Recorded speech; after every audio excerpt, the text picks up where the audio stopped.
بله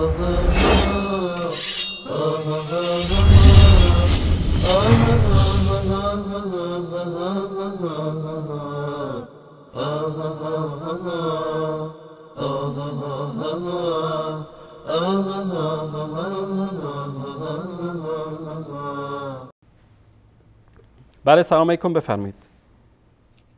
سلام علیکم، خسته نباشین. جناب انصاری، من روشن هستم از اصفهان. آقای روشن از اصفهان. آقا روشن، در مورد سه تا کلیپی که ما پخش کردیم هر کدومش دوست دارید انتخاب بکنید در موردش صحبت کنید.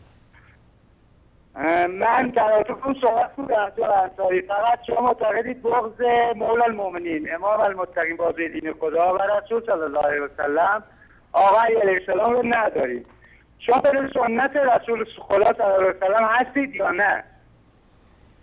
آقای محترم، در مورد کلیپ هایی که ما پخش کردیم صحبت بکنید و بعد از اون میریم آقای روشن. آقا روشن من شما رو میشناسم، از باند شریفی هستم. آقا روشن اهانت. آقا روشن گوش کنید یک لحظه، حرف میزنید با دلیل و مدرک. آقا روشن اهانت شماها میکنید. تو سنی هستی یا نه؟ من سنی هستم و افتخار میکنم، اما میگید ما به علی اهانت میکنیم. یک کتاب اهل سنت بیارید که به علی گفته باشه اولاغ. شما در کتاباتون به حضرت علی میگید اولاغ. آقای محترم یک لحظه. آقا روشن یک لحظه. ما فضائل رو صحبت نمی کنیم. شما یک دروغی گفتی الان، گفتی که شما بغض و کینه علی دارید و به علی توهین می کنید. داری، به خدا داری. یک لحظه. یک نمونه از بغض بگید، از فضائل. شما بدبختا برای علی غیر از این که بهش گفتید اولاغ، بهش گفتید پشه، بهش گفتید مگس، بهش گفتید نمیدونم این دیگه بی‌لیاقتی توئه که داری اینا رو میگی. یک لحظه. الان آقا روشن من الان شما این شجاعت رو داشته باشید که در حضور بینندگان من این سندها رو از کتاب‌های خودتون نشون بدم و شما بیایید اینو توجیه بکنید. خوبه؟ ببین آقای انصاری، من نه سند قبول دارم نه اون روایتی که تو نشون میدی. چی رو قبول داری پس؟ چی رو قبول دارید؟ دوستان یک کمی صدای این بیچاره رو یک کمی صداشو تقویت بکنید. داد نزن. آقا روشن عصبانیت. عصبانیت علامت. آقا روشن سر صدا نکن. آقا روشن داد نزن، مثل آدم آرام صحبت کن. داد نزن. چرا عصبانی هستی بابا؟ یک کمی آروم باش.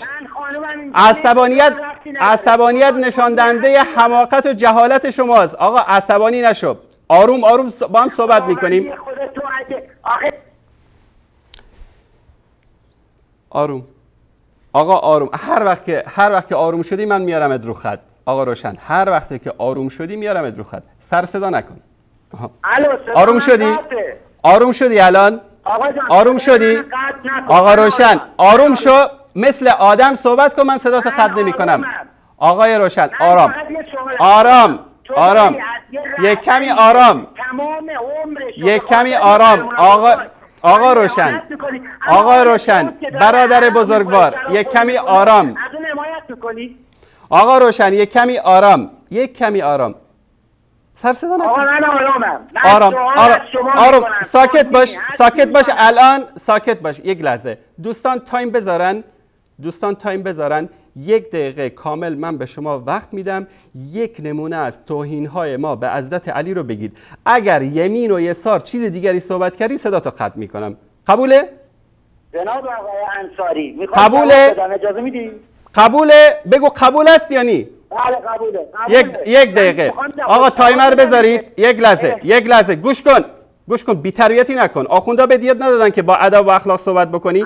یک دقیقه من بهت وقت میدم. فقط در مورد این دروغی که گفتی که ما به حضرت علی کینه داریم، بغض داریم، توهین کردیم، در 1 دقیقه صحبت بکنی. اگر نتونستی ثابت بکنی، این علامت جهالت و حماقت و نادانی و بدبختی شما جماعت است. 1 2 3. دوستان تایمر بذارن که منم ببینم. الان شروع کنم من. بله. چه اهانتی بالاتر و برتر از این که امامت الهی آقا علی علیه السلام را قبول نداری؟ چه اهانتی بالاتر از این که ریختن در خونه‌ات شما دارین حمایت میکنید؟ چه اهانتی بالاتر از اینا؟ میتونی الان بگی آقا کسانی که به در خونه آقا علی علیه السلام حمله کردن اونا کافر بودن؟ میتونی حرفا بزنی؟ به خدا اگه بتونی. شما از کی داری حمایت؟ یه شورای خودسرانه، یه شورایی که به خاطر قدرت، جاه و مقام با خدا و پیغمبرش مخالفت کردن. الان اومدی میگی من سنی ام. کدوم سنی؟ آقا جان، جانشین آقا علی علیه السلام باید از جنس پاک رسول الله صلی الله علیه و آله و سلم باشد. رسول خدا صلی الله علیه و آله و سلم در صحیح مسلم فرمودن فانه منی و انا من. علی جان تو از منی و من از تو. آقا وقت تمام شد. آقا روشن وقت تمام شد. وقت تمام شد. الان با ادب و با اخلاق ساکت بشین، حرف منو گوش کن. یک دقیقه من صحبت میکنم، یک دقیقه تو صحبت کن. دوستان تایم بگیرن. این که گفتی امامت علی رو قبول ندارن، امامت علی رو طبق کتاب فرق شیعه اولین کسی که امامت علی رو مطرح کرد عبدالله ابن سبع یهودی بود. بعد از اون اگر امامت علی و اثنا عشر خلیفه‌ای که بعد از پیامبر که شما ادعا میکنید 12 فرزند علی باشه ثابت بشه، این همه فرقای شیعه 8 امامی و 5 امامی و 4 امامی و 10 امامی از کجا اومدن؟ ثانیاً ریختن در خونش. هر کسی که خونه علی رو آتیش زده، هر کسی که فاطمه زهرا رو زده، زخمی کرده، سقط جنین کرده، من میگم کافره. من این جرأت رو دارم. اما شمایی که به حضرت علی توهین میکنید این جرأت و شهامت ندارید. میگی که در شورا کافر بودن. حضرت علی در نامه 6 نهج البلاغه میگه که انما الشورى للمهاجرین والانصار فان اجتمعوا على رجل وسموه اماما كان في ذلك لله رضا. شورا از آن مهاجرین و انصار است. اگر جمع شدن و کسی رو به عنوان خلیفه و جانشین پیامبر انتخاب کردن، رضایت خدا در این است. پس یا تو دروغ میگی یا نهج البلاغه. یقینا که شما دارید دروغ میگید. به یک نکته هم اشاره بکنم، آقا روشن، یک نکته اشاره بکنم. تا الان شما نتونستی یک توهین از ما در مورد حضرت علی ثابت بکنی و این نشان دهنده دروغگویی شماست. یک دقیقه دیگه به وقت میدم، یک توهین از ما ثابت بکن در مورد حضرت علی. جناب آقای انصاری، توهینی بالاتر از این نیست که شما امامت بلافصل الهی آقا علی علیه السلام را کتمان میکنید. الان دارم بهت عرض میکنم، خدمت شما به من جواب بده، یعنی به مردم جواب بده. جناب انس، جناب زید بن ارقم برای چی به بیماری برد دچار شد؟ به کوری دائم چرا دچار شد؟ برای این آقای محترم، آقا روشن یک لحظه شما یک دقیقه من بهت وقت میدم تو توهین ثابت. ما کجا توهین کردیم؟ اگر میخوای وارد بحث این روایات بشی، ما اینو قبلا جواب دادیم، شما دیر رسیدی، بردن. آقای محترم یک توهین ثابت کن. حالا که نوبت من رسید، من از کتاباتون 10 توهین ثابت میکنم. به علی الاغ میگید، به علی پشه میگید، به علی زنبور میگید، به علی مگس میگید، بعد میگید توهین کردید. شما این که امامت علی رو قبول نداشته باشه توهینه. آقای روشن، مرد باش، شجاعت داشته باش. یک توهین از ما نسبت به علی رضی الله تعالی عنه رو ثابت بکن. آقای روشن، یکی رو باش، مرد باش. شما یک توهین از ما در مورد سیدنا علی رضی الله تعالی عنه ثابت بکن. 1 2 3 بفرمایید. بیچاره بدبخت. من واقعا متاسفم. من واقعا برای شما آخوندا متاسفم. یک کمی خجالت بکشید. دوستان عزیز نشون بدن. علی زنبور است. ببینید. 500 آیه نظرت فی امیر المؤمنین، حافظ رجب برسی در صفحه 148. حضرت علی زنبور است. فینا نظرت فنحن النحل والجبال شیعتنا. ما زنبور هستیم، کوه هم شیعیان ما هستند و شجر النساء و درختایی که در کوه هست اینا هم زنهای ما هستند، زنهای مؤمنین و الائمه النحل و علی امیرهم. خجالت نمیکشید از این توهینی که به پیامبر و به حضرت علی میکنید؟ الاختصاص، شیخ مفید جابر میگه که ابی جعفر بهم گفت که ای جابر هلک امار یسیر بک فیبلغ بک من المشرق الى المغرب فی یوم واحد، ای جابر الاغی داری که تو رو یک شبه از مشرق به مغرب ببره در یک روز؟ فقلت جعلت فداک یا ابا جعفر و انا لی هذا، فدات بشم از کجا بیارم اینو؟ قال ابو جعفر علیه السلام ذاک امیر المؤمنین، این الاغ امیر المؤمنین هست. شما رو به خدا این توهین نیست به حضرت علی. باز این آقا بلند میشه میگه که شما سنی ها به حضرت علی توهین میکنید. علی پشه است. دوستان عزیز نشون بدن این تفسیر علی ابن ابراهیم قمی، البعوض امیر المؤمنین، پشه امیر المؤمنین است و ما فوقها رسول الله، آنچه بالای پشه است رسول الله صلی الله علیه و آله و سلم است. این توهین نیست به حضرت علی؟ خجالت نمیکشید؟ دوستان عزیز نشون بدن سلو اهل البیت علل الشرایع از شیخ صدوقشون در جلد 1 و 2 در صفحه 159. علی کچل بود، شکم گنده بود و وقتی گفتن که شکم چرا گنده است، گفت پیامبر صلی الله علیه و آله بابی از علم رو در شکم من قرار داد که از این باب 1000 باب دیگه باز شده، به خاطر همین در شکمم جا نبوده، شکمم باد کرده بزرگ شده. این توهین به حضرت علی نیست که در کتاباتون میکنید؟ یکی از علامات قیامت این است که 4 پایی در قیامت بر زمین حرکت میکنه که الله سبحانه و تعالی دابت الارض در قرآن بهش میگن. بهار الانوار جلد 53 صفحه 74 در اینجا ببینید میگه که این دابت الارضی که هست ریش داره و پشم داره و 4 دست و پا رو زمین میگرده و به چشم مؤمن میزنه مؤمن و به چشم کافر میزنه کافر و تا این. ببینید که بعد این دابت الارضی که اینجا بهش اشاره میکنن، این دابت الارض که سلام من بهتون نشون میدم. این دابت الارض سیدنا علی رضی الله تعالی عنه است. دوستان عزیز اینو نشون بدن. بهار الانوار این هم جلد 53 صفحه 66. و اذا وقع القول عليهم اخرجنا لهم دابة من الارض هو امیر المؤمنین. علی دابت الارض است، یعنی اون 4 پایی که در آخر از زمان از زمین خارج میشه، پشم داره و بال داره و نمیدونم 4 دست و پا را میره، امیر المؤمنین است. شما ها هستید، این آخوندهای شما هستن که به حضرت علی توهین میکنن.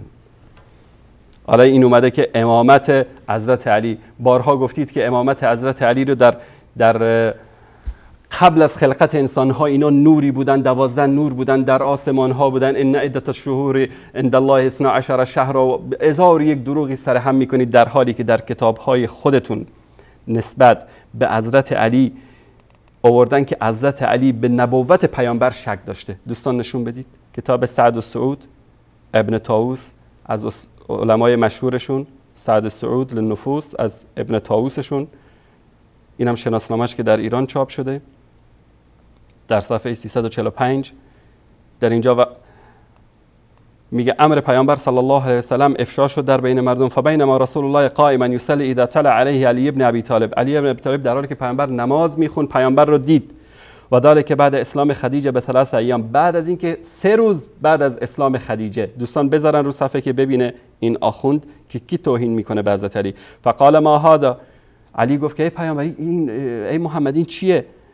یا محمد این چیه؟ فقال هذا دین الله عز وجل فهل لك فی، این دین خداست، میای وارد به این دین بشی؟ قال ان هذا دین یخالف دین ابی و انا انظر فی، این دین خلاف دین پدرم است، من باید برم فکر بکنم در موردش. فقال له رسول الله انظر و اکتم یا علی، ببین برو مشورتو بکن و پنهان بکن. فکتم علیه یومه ثم آتاه فآمن به، پنهان کرد و بعد از اون اومد و با پدرش بعد اینکه مشوره کرد اومد ایمان آورد. شما اصلا علی رو مسلمان نمیدانستید. علی که در خانه پیامبر در دامان پیامبر بزرگ شده بود و ادعا میکنید که اینا 12 نوری بودن در آسمان، در رسالت پیامبر شک داشت طبق این سندی که از کتاب خودتون نشون دادم. و اگر من بخوام فقط توهین هایی که شما نسبت به علی کردید، نسبت به همسر علی کردید، نسبت به فاطمه زهرا رضی، از علی یک علی ساختید که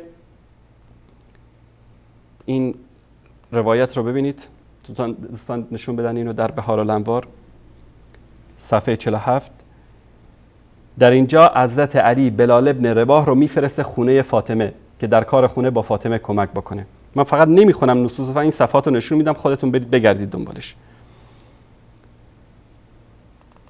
در اینجا در این کتاب بهارالانوار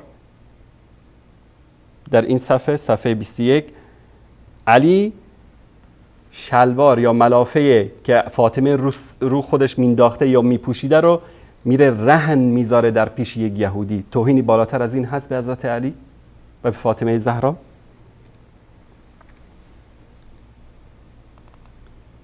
در این روایت بهارالانوار جلد 43 در اینجا سلمان فارسی رو حضرت علی میفرسته که در کار خانه با فاطمه کمک بکنه و آسیاب بکنه براش. تشکر میکنم از دوستان. وقتی که سلمان میره خونه فاطمه رضی الله تعالی عنها، نشون بدید دوستان این رو. در اینجا میگه که روایت کردن به دروغ. اینجا سلمان میره خونه فاطمه، بعد از اون لباس فاطمه رو، سروز فاطمه رو وصف میکنه رضی الله تعالی عنها رو که دختران قیصر و کسرا فلان لباس ها رو داشتن و دختر پیامبر صلی الله علیه و سلم یک لباس صوفی تنش بود که نمیدونم از 12 جا پینه خورده بود و فاطمه میاد پیش پیامبر که یا رسول الله ان سلمان تعجب من لباسی، سلمان تعجب کرده از لباس من.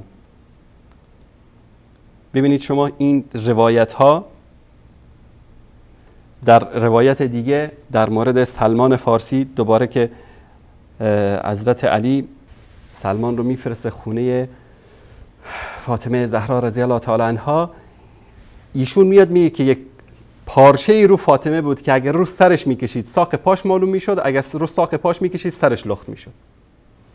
تو رو به خدا آقا روشن و شریفی و همه این صیغه زادهایی که در قم و نجف هستید، کسی در مورد زنتون اینطوری صحبت بکنه غیرتتون به جوش نمیاد؟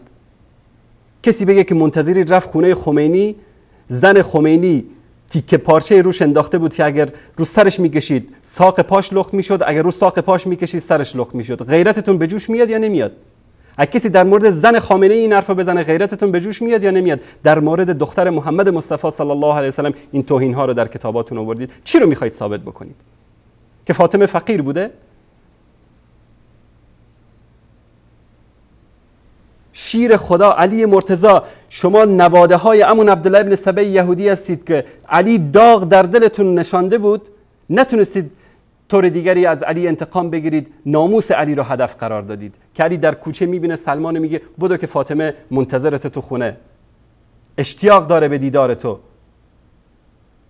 همین روایت ها رو در مورد آخوندهای خودتون بگید، در مورد مکارم شیرازی و صادق شیرازی و خمینی و خامنه‌ای بگید، ببینید طرفداران اینو چطور باهاتون معامله میکنن. در مورد ناموس علی و پیامبر صلی الله علیه و سلم این روایت ها در کتاباتون هست. من خیلی وقت بهت دادم آقا روشن، ای کاش قطع نمی کردی و مثل مرد میموندی جواب میدادی که ما در کجا به علی توهین کردیم.